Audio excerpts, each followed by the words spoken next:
দেশের অর্থনীতির হাল হকিকত জানার একটু চেষ্টা করেন। এর মধ্যে অনিবার্যভাবেই আসে ডলার সংকটটা এখন ঠিক কোন জায়গা আছে সেটা বোঝাপড়ার। এটা খুব স্বাভাবিক, কারণ গত 2 বছরের বেশি সময় থেকে বাংলাদেশের অর্থনীতি ভেঙে পড়ার দ্বার প্রান্তে যে এসে পৌঁছেছে তার পেছনে খুব বড় একটা কন্ট্রিবিউটিং ফ্যাক্টর হচ্ছে ডলার সংকট। সেটা নিয়ে কিছু আপডেট আছে, সেটা নিয়ে কথা বলতে চাই। বেশ কয়েকটা লক্ষণ, আমাদের কাছে তো সঠিক তথ্য সরকার দেবে না, বরং আমরা কিছু ম্যানিফেস্টেশন, কিছু সিমটম দেখে সংকটটার এক্সটেন্ট এবং সিভিয়ারিটি বুঝতে পারি। আজকে সেটা নিয়েই কথা বলবো। তার আগে একটা কথা একটু বলে রাখা ভালো, আমরা খেয়াল করেছি যে কয়েকটা বিষয় নিয়ে আমরা বেশ কিছুদিন মেতেছিলাম, কেউ বলবেন আমাদেরকে মাতিয়ে রাখা হয়েছিল। জনাব বেনজির, জনাব আজিজ এবং জনাব আনারের ঘটনা।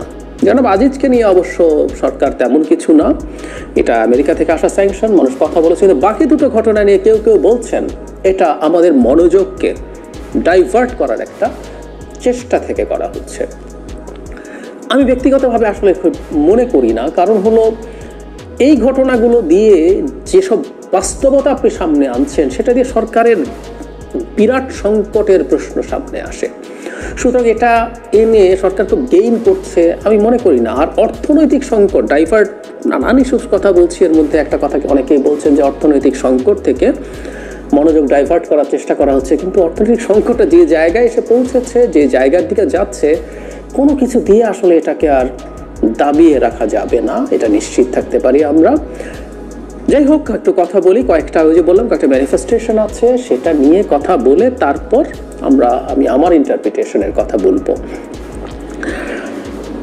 একটা খবর হচ্ছে আমাদের অনেকের চোখে পড়েছিল 4-5 দিন আগে, দ্রুত বকেয়া বিল ছাড় করতে অর্থমন্ত্রীকে অনুরোধ আদানি গ্রুপের। আদানি গ্রুপের একজন পরিচালক রীতিমতো বাংলাদেশে এসেছিলেন, প্রণব আদানি।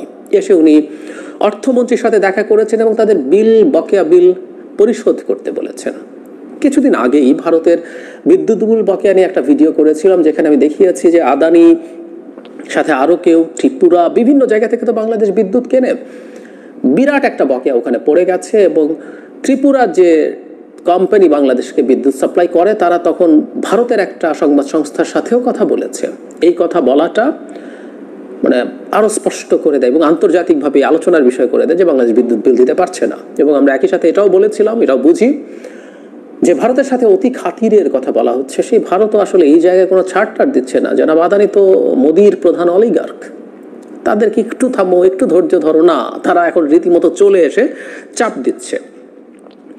বিদ্যুৎ বিভাগের সিনিয়র সচিব এই প্রসঙ্গে বলেন, আদানি গ্রুপ দ্রুত তাদের বকেয়া পাওনা চাচ্ছে, বিদ্যুৎ বিভাগও যথাসম্ভব দিয়ে যাচ্ছে। বিদ্যুৎ বিভাগের চেষ্টা রয়েছে বকেয়া 2 মাসের মধ্যে নামিয়ে আনার। বর্তমানে 5 মাসের বকেয়া রয়েছে, এতে প্রায় 600 থেকে 700 মিলিয়ন ডলার বকেয়া পড়েছে। এটা একটা খবর।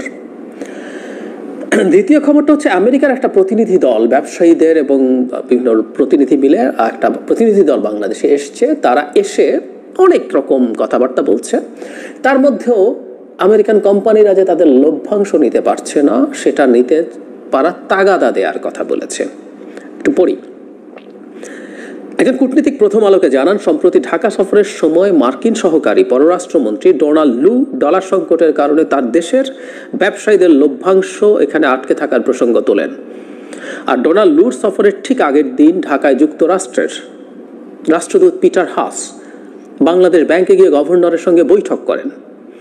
এরই ধারাবাহিকতায় এবার ঢাকা সফরে আসা ব্যবসায়ী প্রতিনিধি দলটি বাংলাদেশ ব্যাংকের গভর্নরের সঙ্গে আলোচনা করেন। এদিকে ওয়াশিংটন ও ঢাকার কূটনৈতিক সূত্রগুলো প্রথম আলোকে জানিয়েছেন, ডলার সংকটের কারণে গত কয়েক মাসে বিভিন্ন দেশের পাশাপাশি মার্কিন প্রতিষ্ঠানগুলোর লভ্যাংশ দিতে পারছে না বাংলাদেশ। আবার উল্লেখযোগ্য কিছু প্রতিষ্ঠানে বিল পরিশোধেও দেরি হচ্ছে। এককভাবে কোনো প্রতিষ্ঠানের অর্থের পরিমাণ বিপুল অঙ্কের না হলেও অনেকগুলো প্রতিষ্ঠান মিলে টাকার পরিমাণটা উল্লেখ করার মতো।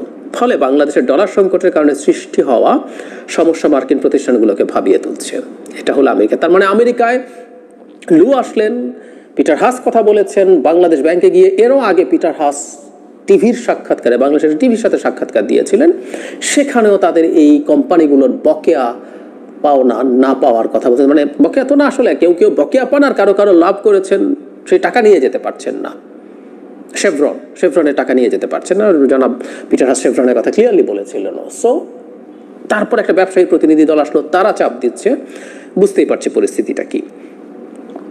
এরপরে যেটা সেটা হলো IA, একটা সংস্থা, যে সংস্থাটা বাংলাদেশের পৃথিবীর এয়ারলাইনগুলোর যে সংস্থা, আমি এই সংস্থাটার নামটা একটু বলি, সেটা হচ্ছে IATA, international air transport association. এটা হচ্ছে বিভিন্ন ট্রান্সপোর্ট অ্যাসোসিয়েশন যারা যে কাজটা করে সেটা হচ্ছে বিভিন্ন কোম্পানি, এয়ারলাইনগুলো বিভিন্ন দেশে কি কি বকেয়া পাচ্ছে টাচ্ছে সেগুলো নিয়ে মাঝে মাঝে কথা বলে। তাদের অন্যান্য কাজও আছে, কিন্তু তারা এই ব্যাপারে অ্যালার্মিং দেয়। গতকাল তারা একটা নতুন নোটিশ দিয়েছে যেসব দেশের কাছে বকেয়া পাওয়া যাবে তাদের কাছে। এর মধ্যে বাংলাদেশ $320 মিলিয়ন, $32 কোটি। অঙ্কে আমরা যদি হিসাব করি অঙ্কটা 4000 কোটি টাকার মতো হবে। মজার ব্যাপার, বাংলাদেশ এই তালিকায় 2 নম্বর, 1 নম্বর হচ্ছে পাকিস্তান, $411 মিলিয়ন। আমি আগে একদিন একটা ভিডিওতে এই বিষয়ে কথা বলেছিলাম, সেটা হলো এই যে এরা টিকিট বিক্রি করছে সেই টিকিটের টাকাও তারা বাংলাদেশ থেকে বৈদেশিক মুদ্রা নিয়ে যেতে পারছে না। এতে বিভৎস সংকট তৈরি হয়েছে। সেটা কিরকম, এই যেহেতু টাকা পাচ্ছে না তারা তাদের ফ্লাইট কমাচ্ছে, এবং ফ্লাইট যেহেতু কমাচ্ছে এবং তাদের যেহেতু একটা টাকা এখানে আটকে গেছে সেটারও একটা কস্ট অফ ফান্ড আছে, সেটা তুলে নেওয়ার জন্য তারা তাদের টিকিটের দাম অনেক বাড়িয়ে দিয়েছে বাংলাদেশে এটার মাসুল এখন আমরা সাধারণ মানুষজন দিচ্ছি। আপনি অনেক সামর্থ্যবান হলে টিকিটের দাম দ্বিগুণ হয়ে গেলেও হয়তো আপনার গায়ে লাগছে না, কিন্তু আমরা জানি বাংলাদেশ থেকে এই প্লেনে ফ্লাই করা মানুষদের একটা বড় অংশ বিভিন্ন দেশে প্রবাসী কর্মী হিসেবে কাজ করেন, মূলত শ্রম নির্ভর করবে। সো অত্যন্ত প্রান্তিক জনগোষ্ঠীর মানুষেরা, তাদের উপরে চরম চাপ তৈরি হয়েছে শুধুমাত্র সরকারের এই ডলার সংকটের কারণে। সে যেহেতু বিভিন্ন এয়ারলাইনকে তার টাকা বৈদেশিক মুদ্রায় পরিশোধ করতে পারছে না, সেজন্য। এই 3টা খবর, তার সাথে আরেকটা জিনিস একটু যোগ করি, সেটা হচ্ছে রিসেন্টলি বাংলাদেশের বৈদেশিক মুদ্রার অবস্থার ক্ষেত্রে ফিচ রেটিংস তার র্যাঙ্কিং আরেক ধাপ নামিয়ে দিয়েছে। যারা আমার ভিডিও নিয়মিত দেখেন তারা জানেন আমি বেশ আগে ইনফ্যাক্ট যখন অনেক বেশি ডলার নিয়ে কথা হচ্ছিল, ঋণমান নিয়ে কথা হচ্ছিল, তখন এই প্রতিষ্ঠানগুলোকে নিয়ে আমি গ্রোস একটা ধারণা আপনাদেরকে দেওয়ার চেষ্টা করেছিলাম।